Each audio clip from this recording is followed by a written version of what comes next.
Selamat malam, salam sejahtera. Yang menariknya malam ini ialah apabila satu risikan dan satu dapatan yang kita peroleh mengatakan baru 6 tahun ditubuhkan, uang bersatu hampir RM 150 juta. Saudara-saudara, sebelum kita teruskan ulasan panas malam ini, tolong share video ini, tekan butang subscribe itu percuma, dan juga berikan komen Anda. Adakah Anda setuju dengan apa yang kita peroleh pada malam ini?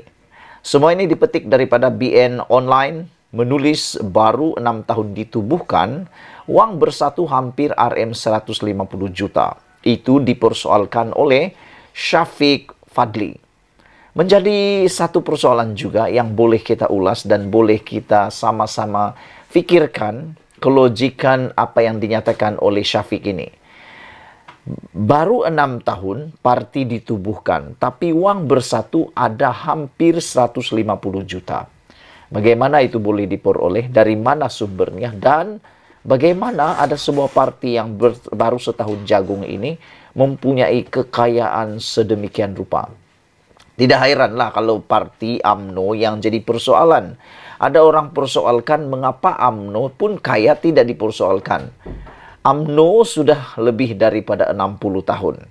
Jadi kita boleh andaikan ada logiknya memiliki uang 100 juta. Tetapi kalau parti yang dikatakan baru 6 tahun ditubuhkan ini, tapi uangnya sudah ada hampir 150 juta, menjadi persoalan. Dari mana uang itu? Kata Syafiq Fadli. Baru berusia, bersatu baru sahaja ditubuhkan selama 6 tahun. Tetapi sudah mempunyai uang hampir RM 150 juta pada tahun 2021. Kata Ketua Penerangan Pemuda bahagian Larut, Muhammad Syafiq Fadli Mahmud berkata demikian. Ini bagi mengulas lanjutan isu berhubung pendedahan akaun yang dilakukan bersatu baru-baru ini. Rupa-rupanya saudara-saudara sekalian, pendedahan akaun bersatu yang telah diaudit bukan telah pun menyelesaikan masalah bersatu, tetapi menambahkan pula masalah bersatu. Apabila makin banyak orang punya ulasan demi ulasan berkaitan akaun tersebut. UMNO, sebuah parti yang sudah ditubuhkan lebih 70 tahun, ketika akaun dibekukan, uang UMNO hanya 192 juta, kata Fadli ataupun kata Syafiq Fadli.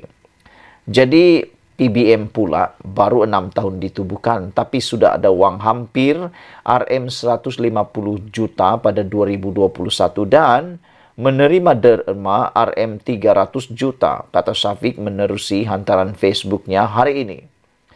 Jadi kita boleh buka minda, buka pikiran, macam mana itu berlaku. Banding 70 tahun, ada 190 juta dibekukan pada tahun itu, lebih 70 tahun UMNO.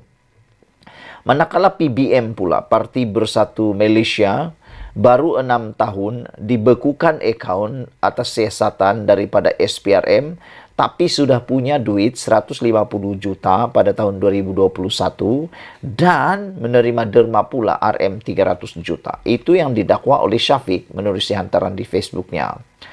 Tegas Syafiq lagi, pihak bersatu perlu tampil menjelaskan daripada mana sumber-sumber derma dikatakan, memandangkan jumlah yang dinyatakan terlalu besar.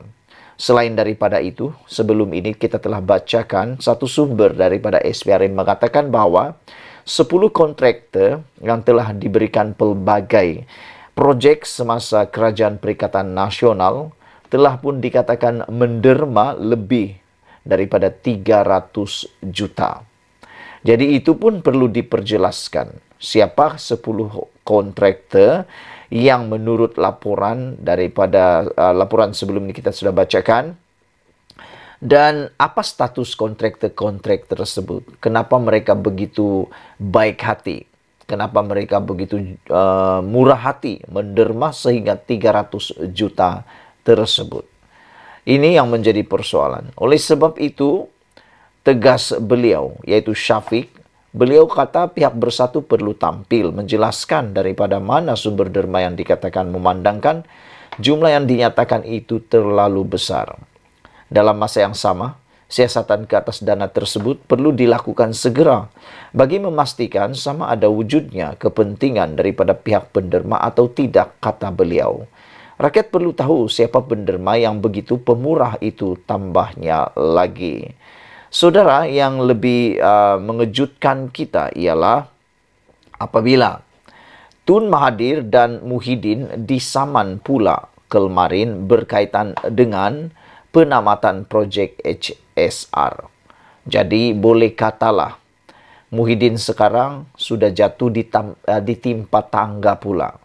Dan yang menariknya tentang saman yang dikenakan terhadap Tun Mahathir dan Muhyiddin ini ialah penyaman menghendaki menuntut supaya mereka membayar RM1 juta untuk setiap warga negara Malaysia. Wah, bayangkan itu. Sehingga ada netizen yang menulis, bagus juga kalau menang kes ini, kata mereka, supaya setiap rakyat Malaysia, warga negara Malaysia mendapat 1 juta. Pampasan. Saudara, seorang individu yang memfailkan saman terhadap dua bekas Perdana Menteri, Tun Dr. Mahathir Mohamad dan Tan Sri Muhyiddin Yassin, atas dakwaan menyalahgunakan jawatan awam dan cuai berhubung penamatan projek kereta api berkelajuan tinggi Kuala Lumpur, Singapura.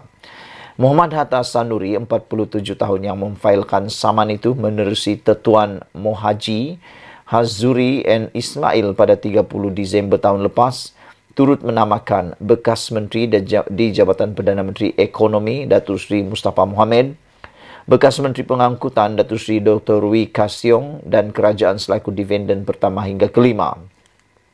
Dalam penyataan tuntutan, Muhammad Hatta selaku pelanatif mendakwa Dr. Mahathir yang ketika itu Perdana Menteri ketujuh telah melakukan kecuaian dan menyalahguna jawatan awam apabila mengambil keputusan menangguhkan projek HSR, menyebabkan kerajaan dan seluruh rakyat Malaysia perlu membayar pampasan kepada kerajaan Singapura hampir RM46 juta.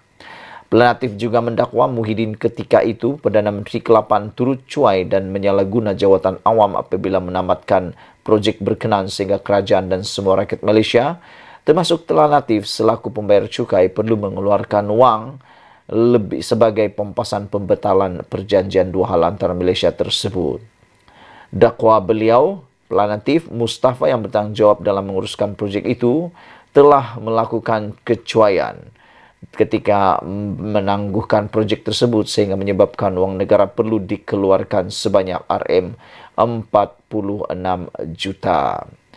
Saudara-saudara sekalian, Pelanatif antara lain menuntut deklarasi bahawa pembatalan projek yang diumumkan oleh Muhyiddin adalah batal dan tidak sah, selain memohon deklarasi ke semua defendant membayar ganti rugi dan pampasan sebanyak RM1 juta kepada setiap rakyat Malaysia, termasuk Pelanatif kerana telah secara salah dan cuai membatalkan projek HSR. Menariknya, apabila Pelanatif mahu supaya semua defendant membayar ganti rugi dan pampasan sebanyak 1 juta ringgit kepada setiap rakyat Malaysia. Wah, kalau ini menang, setiap rakyat Malaysia boleh dapat 1 juta. Bayangkan. Oh, untung juga kan? Okeylah. Untuk itu, saudara-saudara sekalian, itulah isu yang paling menarik buat masa ini apabila seorang Syafiq Fadli mengatakan baru 6 tahun ditubuhkan, Parti Bersatu ditubuhkan, wang bersatu hampir RM150 juta. Dia kata perlu tampil bersatu menjelaskan dari mana uang itu dan siapa penderma yang murah hati itu. Sekian dulu untuk kali ini. Jangan lupa tinggalkan komen, Anda tekan butang subscribe. Bye-bye.